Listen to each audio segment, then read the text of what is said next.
اعوذ باللہ من الشیطان الرجیم بسم اللہ الرحمن الرحیم قل للمخلفین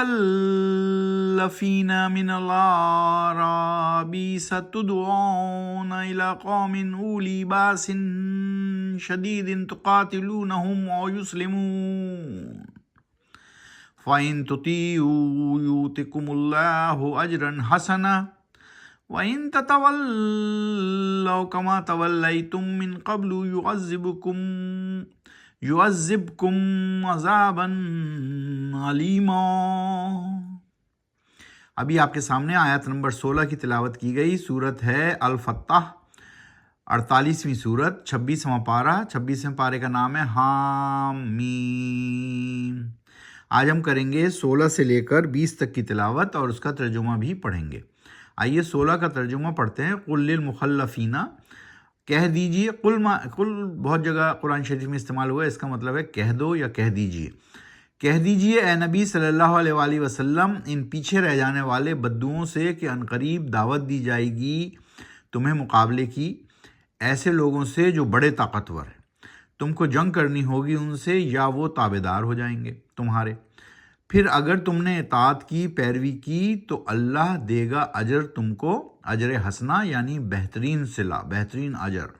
اور اگر تم نے پھیرا منہ جیسے پھیرتے رہے ہو تم اس سے پہلے، کرتے ہو بہانے اور معذرت، تو اللہ دے گا تم کو عذاباً علیمہ یعنی دردناک سزا۔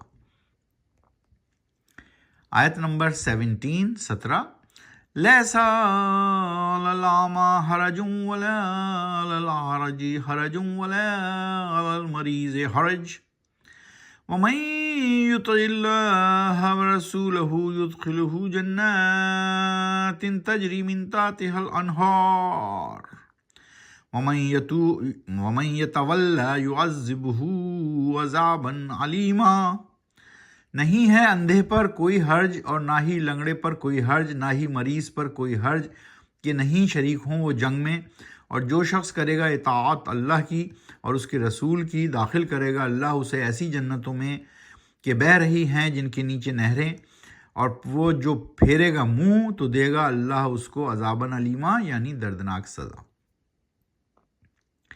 آیت نمبر 18 لقد رضی اللہ عن المؤمنین اذ یبایعونک تحت الشجرۃ فعلم ما فی قلوبہم فانزل السکینۃ علیہم واصابہم فتحا قریبا۔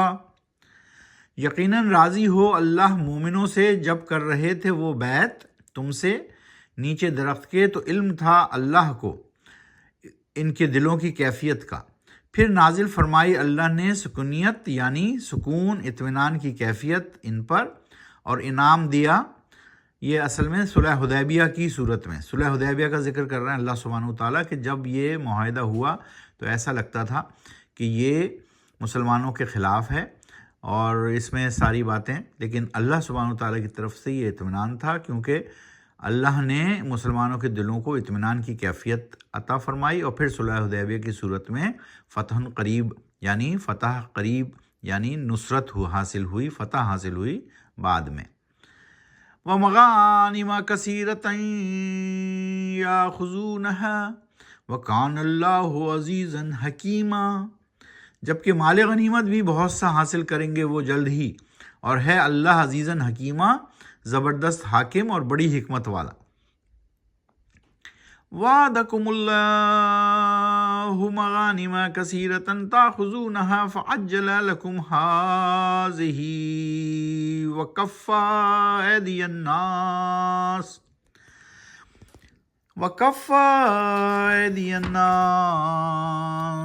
عنکم وَلِتَكُونَ آیَاتًا لِلْمُؤْمِنِینَ وَيَهْدِيَكُمْ صِرَاطًا مُسْتَقِیمًا۔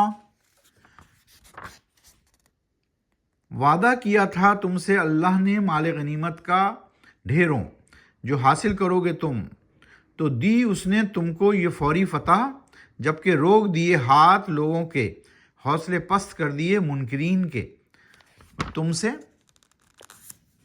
تاکہ نشانی بن جائے یہ ایک مومنوں کے لیے، اور ہدایت دے وہ تم کو سیدھے راستے کی، مستقیمہ، صراطاً مستقیمہ۔ اس پہ دیکھیں کچی آیت ہے تو یہ اگلی آیت کے ساتھ ملے گی، تو کل ہم جب آیت نمبر 21 پڑھیں گے تو یہ ملائیں گے، یہدیکم صراطا مستقیما و اخری، اس طرح کر کے پڑھیں گے۔ قرآن شریف کو سمجھ کر پڑھیے، آہستہ آہستہ پڑھیے۔ قرآن شریف میں کل 30 پارے ہیں، ابھی ہم 26ویں پارے پر ہیں، اور قرآن شریف میں کل 114 صورتیں ہیں ٹوٹل، جو صورتیں مدینے میں نازل ہوئیں مدنی صورتیں کہلاتی ہیں، جن کی تعداد ہے 25۔ جو صورتیں مکے میں نازل ہوئیں وہ مکی صورتیں کہلاتی ہیں، ان کی تعداد ہے 89۔ دونوں کو ملائیں تو 114 بنتی ہیں۔ قرآن شریف میں کل آیات کی تعداد 6236 ہے۔ قرآن شریف کو پڑھنا اور اس کو سننا اپنا معمول بنائیے، نماز کی پابندی کیجیے، اپنے بیوی بچوں کو بھی پڑھنے کی تلقین کیجیے۔ یہی ضابطہ اخلاق اور ضابطہ حیات ہے، اور دونوں جہانوں میں کامیابی کی کنجی۔ وما علینا الا البلاغ، صدق اللہ العظیم۔